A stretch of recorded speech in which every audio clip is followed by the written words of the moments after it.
the love of God upon his what? Children. The case of Hezekiah is an exemplar case in the Bible. We're going to take some few points. The Bible says Hezekiah was sick untoward death, and God sent a prophet to Hezekiah. That shows that God was concerned about Hezekiah, because normally the sickness of Hezekiah that was sick unto death had nothing to do for God to come. For God to tell Hezekiah, put your house in order, meaning God loved him. We are only seeing this perspective of, oh, maybe his house was scattered. No, sir. It was trying to tell him, what you've not been put in place, put it in place quickly. You have no time. For God to send a prophet to meet a man, he had a love for that man. He had respect for that man. And if you read the Bible carefully, the Bible says Hezekiah was the captain of the people. Being the captain of the people, there are some attributes I saw in Hezekiah. Number one, Hezekiah walked with God. So walking with God creates an atmosphere of love of God upon your life. If you are having a genuine walking with God, there is a love of God over your life. The eye of God is over your life. The hand of God is over you. Even when Satan comes, when storm comes,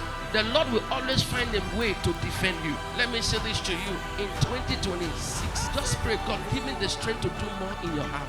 Give me the strength to work more for you and to work less of myself. Give me the more strength to deliver more for you, to be on time with you. So when that message came to Hezekiah, if there was nothing to put before the Lord, Hezekiah would have had no case to argue. And that was how he would have died. And I still said this with confidence to you. If there was no relationship with God and Hezekiah, there would have been no message from a prophet to him.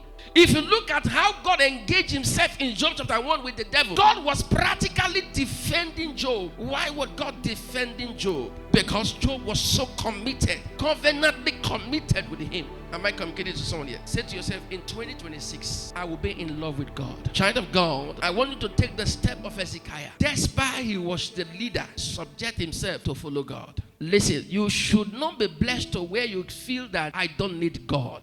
The more blessed you are, the more you need him. Sometimes you are not attracting fight today because nothing is there for them to come and fight with. But the moment God start blessing you, battles start coming. Have you not surprised sometimes when you have nothing in your hand? There will be no expenses, but just have 1 million right now. You will start seeing things you've not seen before. Just have 100 million. You will see the needs why that 100 million came into your account. But why you don't have it, those things will not come. Battles will not come. So why do we need God? A blessing he has blessed us. We need him more than the blessings. The Bible said, and it came to pass after Isaiah had gone out in the middle court. The middle court is this. Listen, it's just like somebody leaving this church now had gone to the gates, but he's still in the premises. Even despite you are not inside the church, you are within the premises of what? That's why I say he was still in the middle what? Court. I was asking myself, how did God hear this prayer of this man so quick? He didn't even give days. He didn't even give the prophet space. He just spoke, and the man was at the middle court. That to tell you, the captain of Syria had a mutual relationship with God. Despite God will not come to talk to him the way he talked to prophet. That was why he got to the middle court, why he went to pray. When the message came, he was so confident that he can talk to God. Father, yes, I agree, but see this and this. And the Bible says, while the prophet was still at the middle court, God spoke to him. Go and tell him back, I will heal him. God gave Hezekiah what he could not give to himself. And one of the things he gave to him was what?